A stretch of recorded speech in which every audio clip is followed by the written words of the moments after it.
안녕하십니까. 예, 하나님께서 우리 가운데 성경 읽는 운동이 일어나서 감사합니다. 지난주 에스라서 말씀을 통해서 말씀을 가르치고 준행하고 또 말씀을 연구하고 준행하고 가르치는 일에 힘쓴 에스라를 배워서 저희들이 성경을 읽자 이렇게 했는데 성경 읽는 팀들이 많이 생겼습니다.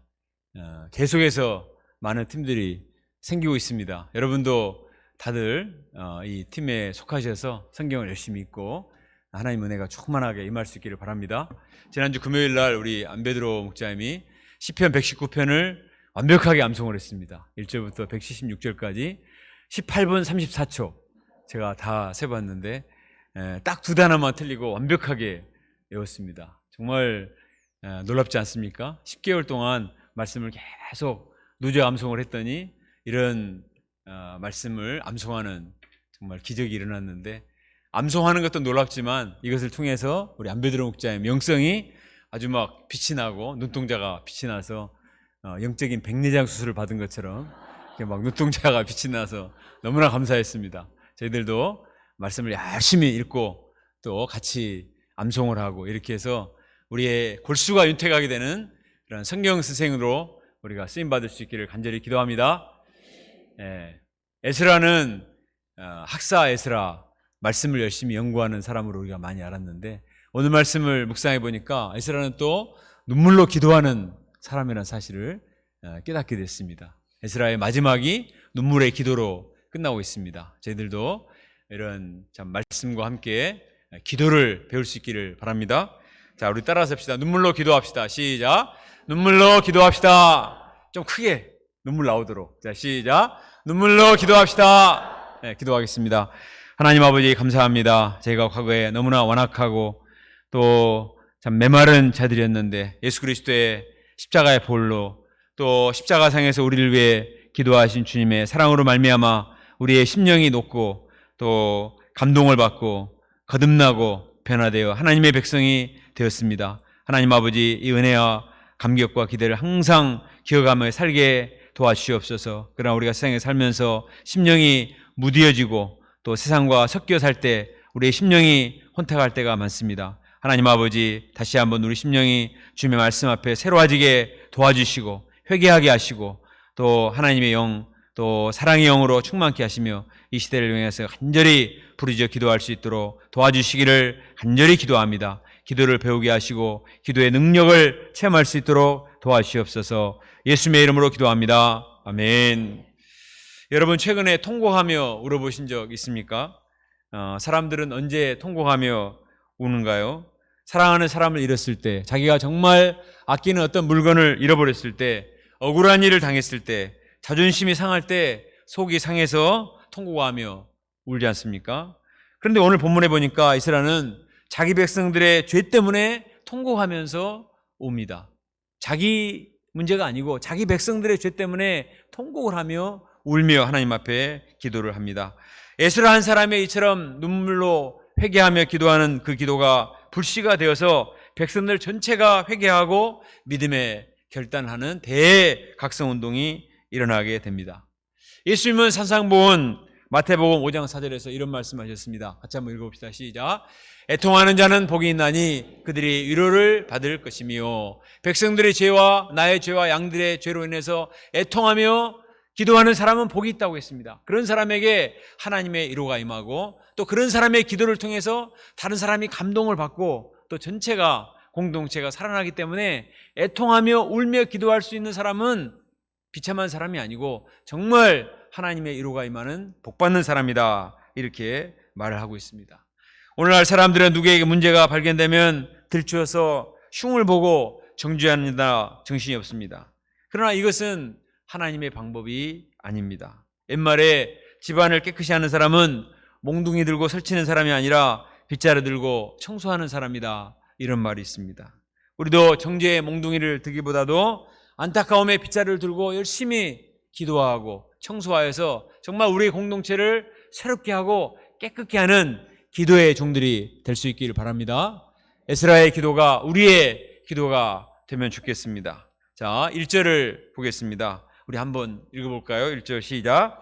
일 후에 방백들이 내게 나와 이르되 이스라엘 백성과 제사장들과 레위 사람들이 이 땅 백성들에게서 떠나지 아니하고 가나안 사람들과 헷 사람들과 브릿 사람들과 예붓 사람들과 암몬 사람들과 모압 사람들과 애굽 사람들과 아모리 사람들의 가증한 일을 행하여.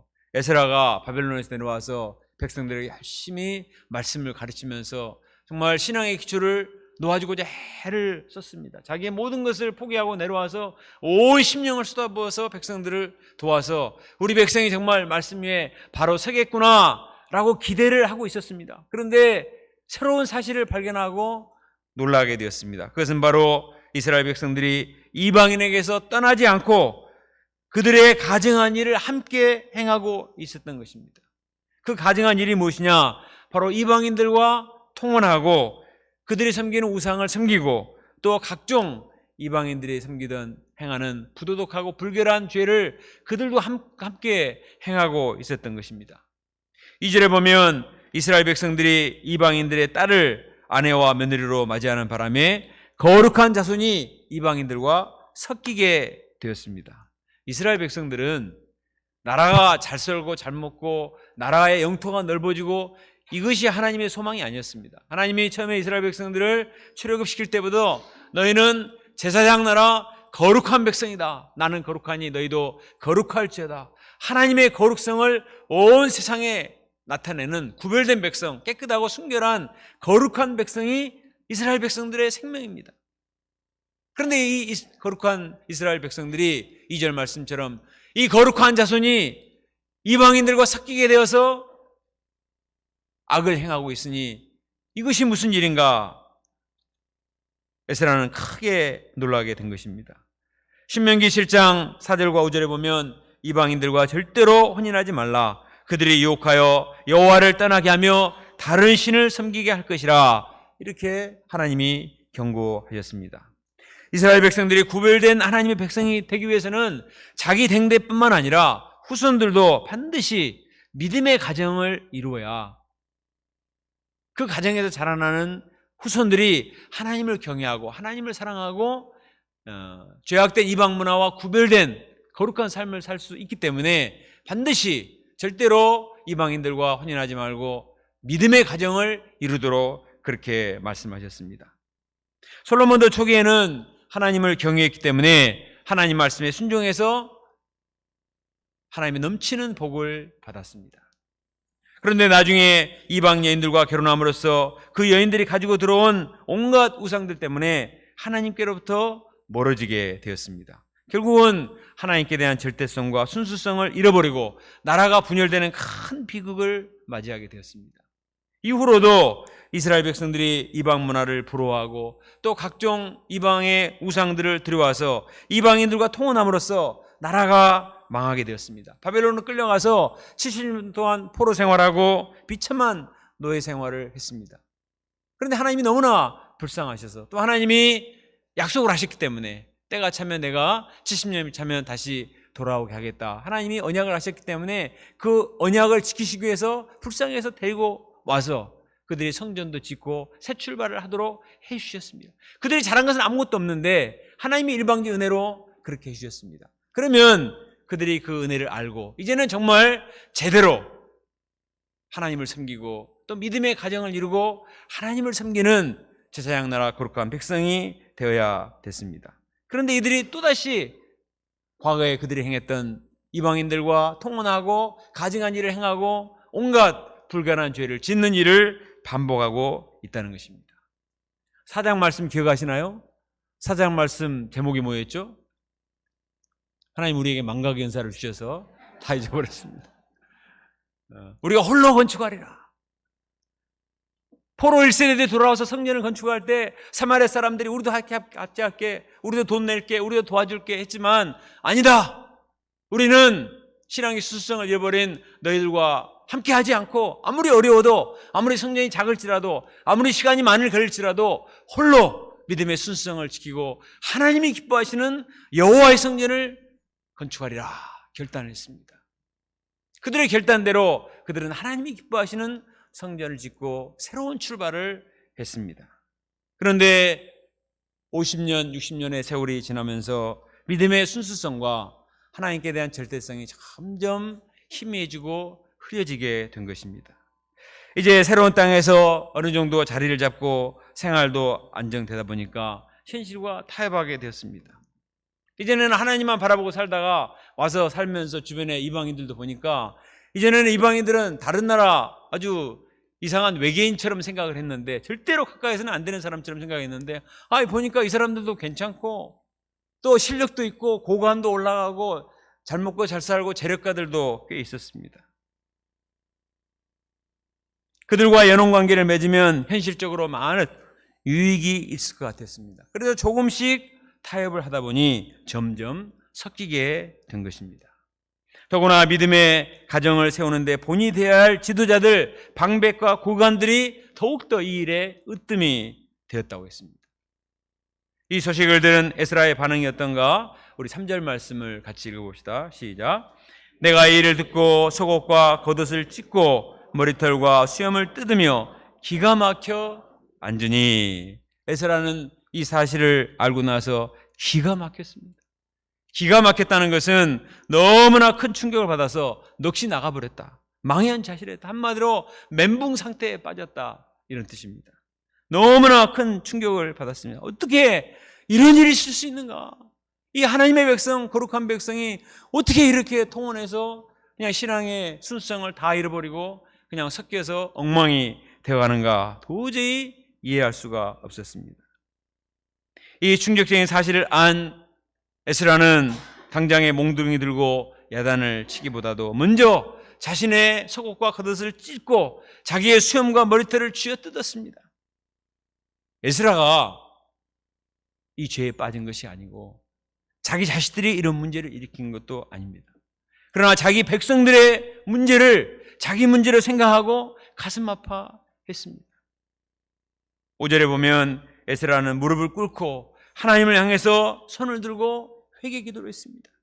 나의 하나님이여, 내가 부끄럽고 낯이 뜨거워서 감히 나의 하나님을 향하여 얼굴을 들지 못하오니 이는 우리 죄악이 많아 정술에 넘치고 우리의 허물이 커서 하늘에 미침이니이다.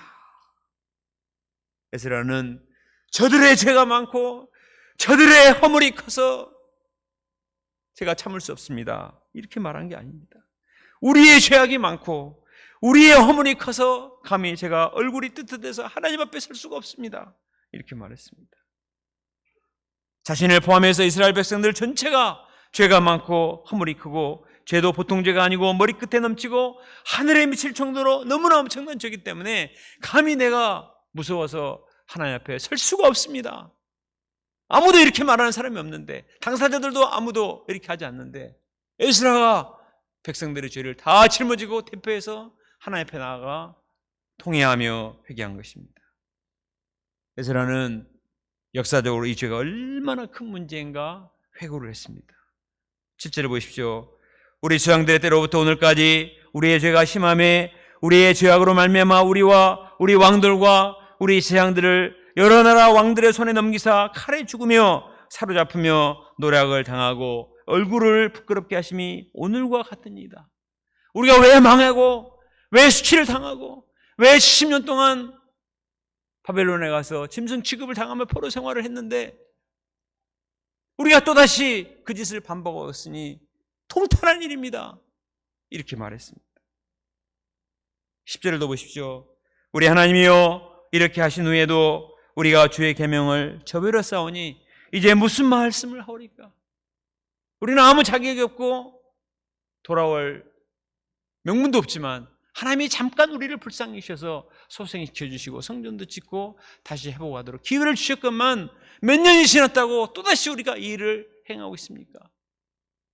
우리가 주의 계명을 저버렸사니 제가 무슨 말씀을 할 수가 있습니까? 제가 돌아와서 말씀을 가르치고 말씀을 공부하고 말씀을 준행하며 말씀 읽기 운동을 한들 무슨 의미가 있습니까?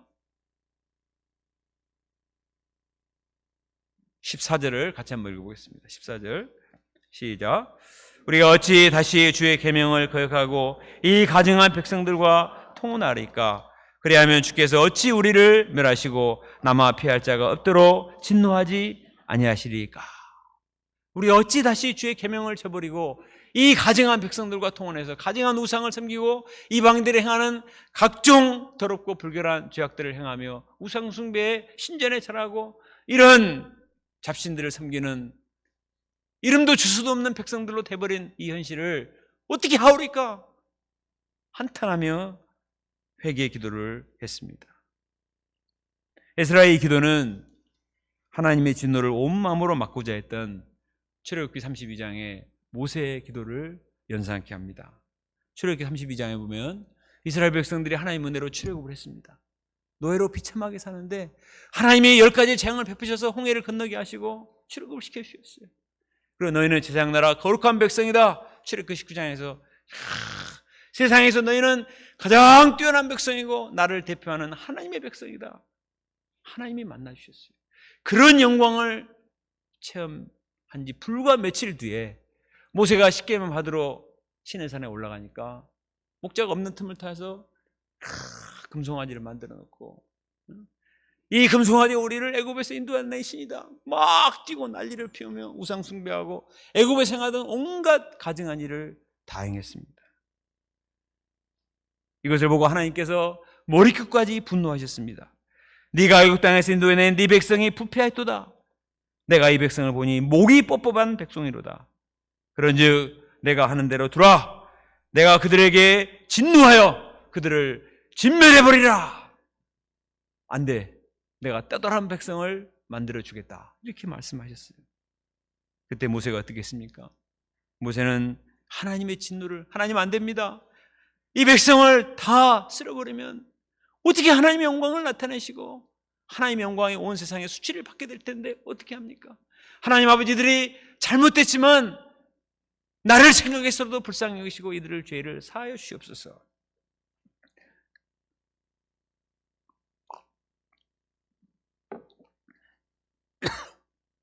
출애굽기 32장 31절 32절을 같이 한번 읽어보겠습니다. 시작.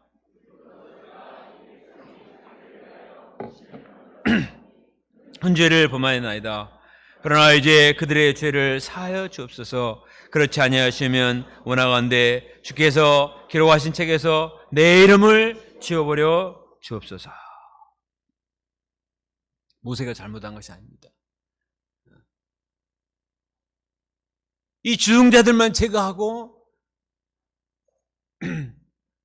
자기는 잘못이 없기 때문에 문제를 해결해 보려고 할 수 있지만 모세는 아비의 마음을 품고 이들을 죽이시려거든 대신 나를 죽이시고 이들을 살려주십시오. 이렇게 기도했습니다.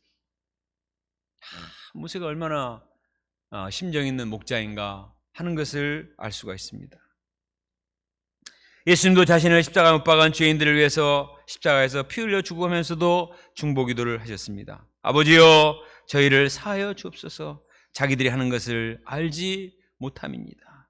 아버지여 저 악한 자들을 당장에 하늘에서 번개를 내려서 벼락을 내려서 죽이시옵소서. 이렇게 말한 것이 아니라 하나님 아버지 저희들이 뭘 몰라서 저렇습니다. 저희를 사하여 주시옵소서. 예수님의 기도는 하나님과 우리 죄인 사이를 화해시키고자 하는 피눈물 나는 중보 기도였습니다. 모세의 기도나 에스라의 기도나 예수님의 기도는 하나님의 분노를 온몸으로 막는 목자의 기도입니다. 하나님은 이스라엘 백성들의 죄 때문에는 진즉 진멸하시고 쓸어버리셔야 마땅하지만 에스라나 모세나 그 지도자들의 눈물의 기도를 받으시고 그들의 죄를 용서해 주셨습니다. 오늘날에도 참으로 필요한 것은 이 시대를 향한 비난이 아니라 이 시대의 문제를 내 문제로 생각하고 자신의 생명을 걸고 부르짖는 그런 목자의 중보 기도인 줄로 믿습니다. 우리는 이 시대의 죄 문제를 누가 말하지 않아도 우리 시대의 죄 문제 심각성을 너무나 잘 알고 있습니다. 근데 우리 민족의 역사를 보세요. 불과 50년 전만 해도 우리 민족은 명함도 내밀 수 없는 너무나 가난하고 천덕꾸러기 같은 어글리 코리안들이었습니다. 그런데 우리 믿음의 조상들의 눈물의 기도, 산에 올라가서 철야하며 기도하고 교회 마룻바닥에서 눈물로 기도했던 그 믿음의 조상들의 간절한 기도 덕분에, 또 이 땅에 순교의 풀을 뿌리는 선교사님들의 헌신 때문에 하나님이 이 나라를 엄청나게 축복하셔서 영육간의 강국이 되게 하셨습니다. 그러나 지금 우리는 어떻습니까? 우리는 조금 잘 살게 되자 마음이 교만해지고 점점 영성을 잃어버리고 타락해 가고 있습니다. 물질주의와 육신주의와 쾌락주의의 죄악된 문화에 물밀듯 들어와서 사람들의 심령이 병들어가고 있습니다. 하나님을 믿는 신자들마저도 신앙의 정체성을 잃어버리고 별 문제의식 없이 죄악된 문화와 섞여가고 있습니다. 치열한 세상에 살아남기 위해서 어쩔 수 없어요. 세상이 이런데 우리 게 어떻게 합니까? 살아남아야죠. 이렇게 변명할 수 있을지 모릅니다.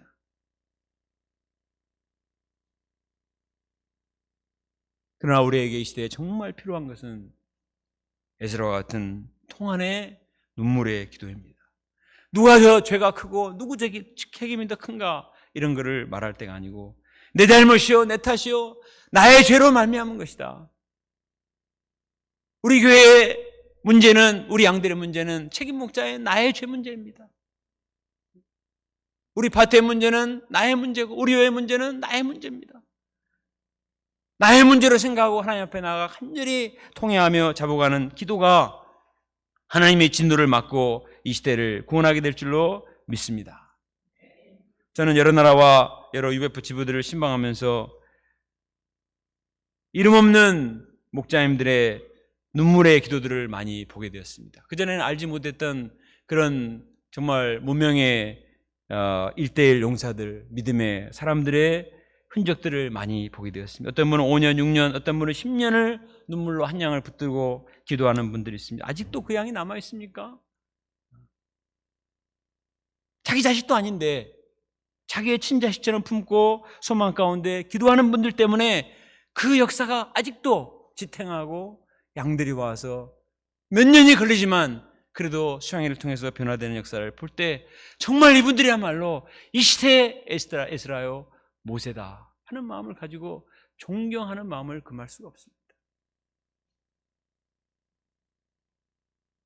하나님께서 이분들의 눈물의 기도를 결코 외면하시지 않을 줄로 믿습니다.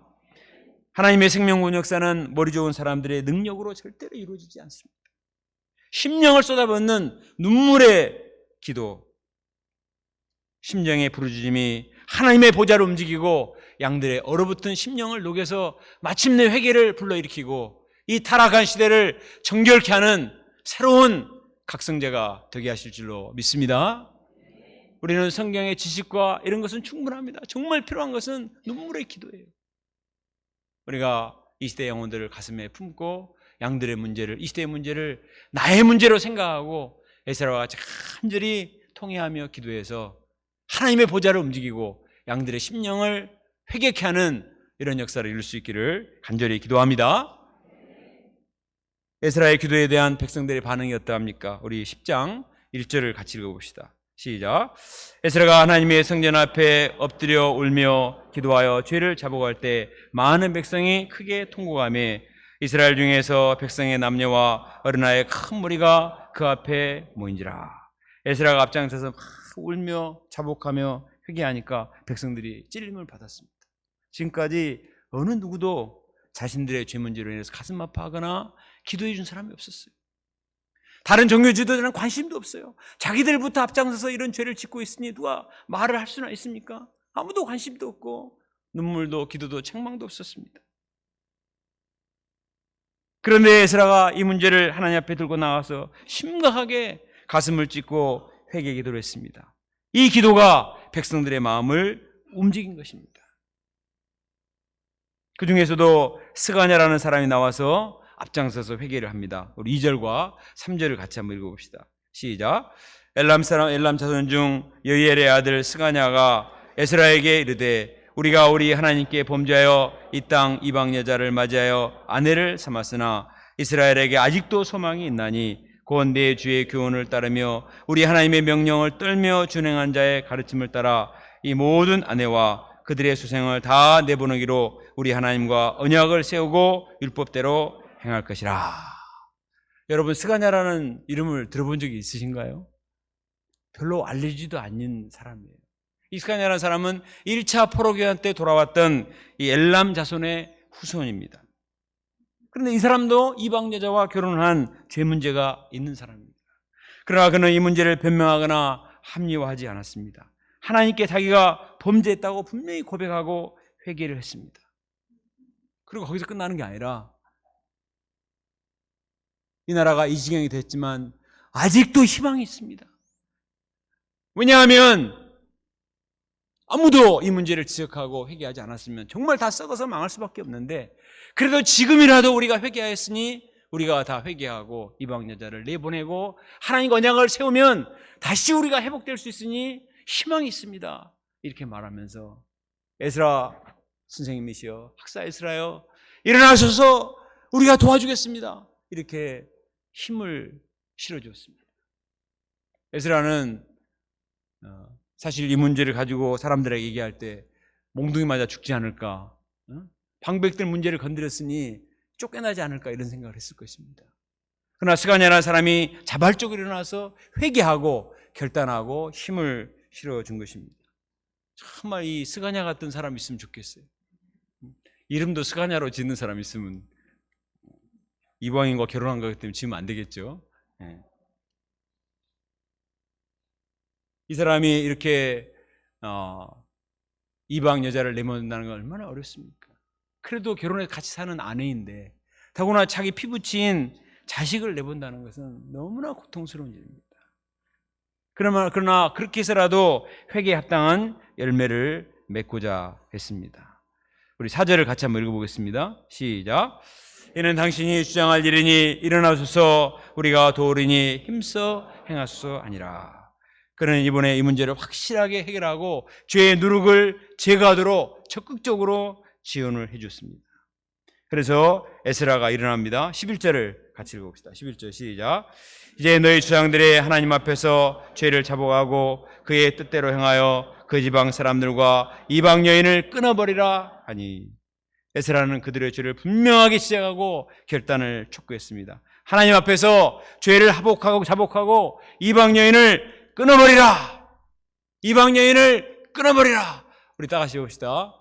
이방 여인을 끊어버리라. 시작. 이방 여인을 끊어버리라. 인간적으로 생각하면 에스라가 너무 율법적이지 않는가, 이런 생각을 할 수 있습니다. 그러나 이 문제는 믿음의 순수성을 지키고 이스라엘 백성들이 하나님 백성으로 살아남는가, 아니면 다시 망해서 엉망이 되는가, 이 생사의 기로가 달린 문제이기 때문에 에스라가 분명하게 말한 것입니다. 가정이 믿음 위에 바로 서는 것은 아무리 강조해도 지나치지 않습니다. 개인의 신앙과 국가의 미래를 좌우하는 것이기 때문입니다. 노아 시대 때 하나님께서 홍수로 세상을 심판하신 이유도 결혼관이 타락했기 때문입니다. 에드워드 기본의 로마 제국 세명세라는 책도 읽어보면 로마 제국의 멸망 중에 가장 큰 이유 중에 하나를 가정의 붕괴라고 말하고 있습니다. 로마 사회가 너무나 타락하고 성윤리가 무너졌기 때문에 누구도 이 문제를 또 지적하지 못해요. 왜냐하면 위에서부터 아래까지 다 썩었기 때문에 그렇게 말할 사람이 없었던 거예요. 돈이 없어서 군사력이 정해서 무너진 게 아니라 도덕적 부패와 가정의 붕괴로 말미암아 로마는 자체 붕괴를 한 것입니다. 에스라가 일어나서 이렇게 하지 않았다면 이스라엘도 결국 망할 수밖에 없었습니다. 오늘날에도 우리의 순수한 믿음을 혼탁하게 하는 이방 여인적인 요소가 너무나 많습니다. 달콤한 쾌락을 줄 것처럼 유혹을 하지만 그 끝은 무서운 파멸입니다. 그래서 처음부터 분명하게 끊어버리라, 이렇게 말하는 거예요. 요즘 이러한 시 잠언 말씀에 보면 음료의 유혹을 무섭게 경계하고 있습니다. 우리 잠언 5장 3절부터 5절 말씀 같이 읽어보겠습니다. 시작. 대저 음료의 입술은 꿀을 떨어뜨리며 그의 입은 기름보다 미끄러우나 나중에 쑥같이 쓰고 두 날 가진 칼같이 날카로우며 그의 발은 사지로 내려가며 그의 걸음은 소홀로 나가나니. 처음에 유혹을 할 때는 얼마나 달콤하게 유혹을 하지만 그 끝은 쑥같이 쓰고 칼같이 날카롭고 지옥으로 내려간다. 근데 사람들이 유혹을 받을 때는 쑥, 칼, 지옥을 생각하지 않습니다. 눈앞에 있는 달콤한 걸 생각하기 때문에 멍청하게 돼지처럼 돌아가다가 결국은 도살장에 끌려가는 돼지처럼 되고 만다는 거예요. 왜 솔로몬이 이렇게 말을 했겠습니까? 자기가 실패를 경험했기 때문에 자기가 사랑하는 아들만큼은 이런 과오를 반복하지 않도록 하기 위해서 계속해서 잠언의 3분의 1은 음료에 대한 경고의 말씀입니다. 그리고 잠언의 마지막 말씀이 무슨 말씀입니까? 우리 잠언 31장 30절도 같이 읽어보겠습니다. 시작. 고운 것도 거짓되고 아름다운 것도 헛되나 오직 여호와를 경외하는 여자는 칭찬을 받을 것이라. 여호와를 경외하는 배우자를 만나서 믿음의 가정을 이루는 것이 잠언 중에 잠언이다. 아멘. 제가 이렇게 땀을 뻘뻘 흘리며 얘기한 이유가 뭐겠습니까? 하나님을 경외하고 하나님을 사랑하는 믿음의 사람과 만나서 믿음의 가정을 이루는 것이 축복 중에 축복입니다.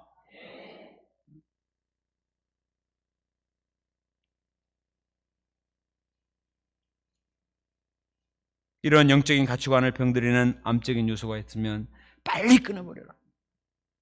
적당히 즐기려고 타협하지 말고 처음부터 분명하게 끊어버리라는 것입니다. 외과 의사이신 과브라 목자 말에 하면 암도 초기에 발견해서 빨리 잘라버려야 최고의 치료라고 했습니다. 아프더라도 잘라내야 살지, 아니면 암세포가 다 퍼져버리면 생명을 잃게 됩니다. 어떤 청년이 질 나쁜 친구들과 어울려 다니다가 범죄하고 자주 교도소를 드나들었습니다. 그 어머니는 아들을 맨날 옥바라지만 했습니다. 한 번은 아들이 감옥에서 나오더니 어머니 귀를 물어 뜯었습니다. 아니 이놈 호로 자식이 너에게 이렇게 옥바라지 않은 어머니를 귀를 물어 뜯냐고 이렇게 야단을 쳤습니다. 그가 말하기를 우리 어머니는 한 번도 나를 야단칠 적이 없어요. 어려서 나를 야단치고 나쁜 짓을 할 때 야단치고 매를 때리고 이것이 나쁘다고 말을 해줘야 되는데 야단을 치지 않았기 때문에 내가 이 모양이 이 꼴이 됐어. 이렇게 말하더라는 거예요. 정말 아들을 사랑한다면, 그 아들을 사랑한다면 아들을 나쁘게 만드는 죄를 미워해야 됩니다. 그리고 죄와 싸워주고 죄가 죄는 것을 가르쳐주는 것이 진정한 사랑인 거예요. 이방 여인을 끊어버려라. 나쁜 친구를 끊어버려라. 못된 습관을 끊어버려라. 이렇게 분명히 말해줄 수 있는 사람이 진짜 목자입니다. 맨날 좋은 것만 해주고 사랑만 해주고 칭찬만 해주는 것이 진짜 사랑이 아니에요. 에스라는 백성들 자체를 미워하는 것이 아닙니다. 백성들은 사랑했기 때문에 백성들을 더럽히는 죄를 미워하고 죄와 싸운 거예요. 출애굽기 32장에서 모세가 하나님 앞에 나가서 자기 생명을 걸고 기도했지만 백성들 앞에 와서는 어떻게 했습니까? 돌판을 그냥 던져버리고 금송아지를 다 갈아서 물에다 뿌려버리고 다 마시라고 했습니다. 주동자들 다 제거하도록 했습니다. 철저하게 죄를 미워한 거예요. 아론은 그냥 다 타협하고 다 받아줬습니다. 그렇게 했으면 끝나는 거예요. 오늘날 시대에도 죄 문제에 깊이 빠진 사람이었다면, 그 사람을 정말 사랑한다면 분명하게 말해줘야 됩니다. 술, 담배를 끊어버려라. 음란물을 끊어버려라. 마약과 도박을 끊어버려라. 광고에서 얼마나 무섭게 막 광고를 하면서 요즘 하잖아요. 분명하게 하지 않기 때문에 아무리 광고를 해도 잘 되지 않는 거예요. 심각한 상태에 빠지고 있습니다.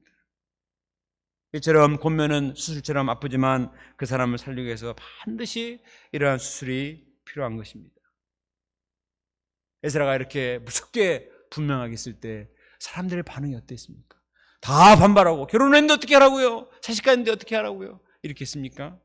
자, 우리 12절 말씀을 같이 읽어보겠습니다. 시작. 모든 회중이 큰 소리로 대답하여 이르되 당신의 말씀대로 우리가 마땅히 행할 것이니라. 이스라엘 백성들은 자기들도 모르고 있지 않았습니다. 이거 문제가 있어. 이러면 안 되는데. 근데 누군가 지적하고 책망하고 바로 잡아주는 사람이 없기 때문에 계속 달려가고 있었던 거예요.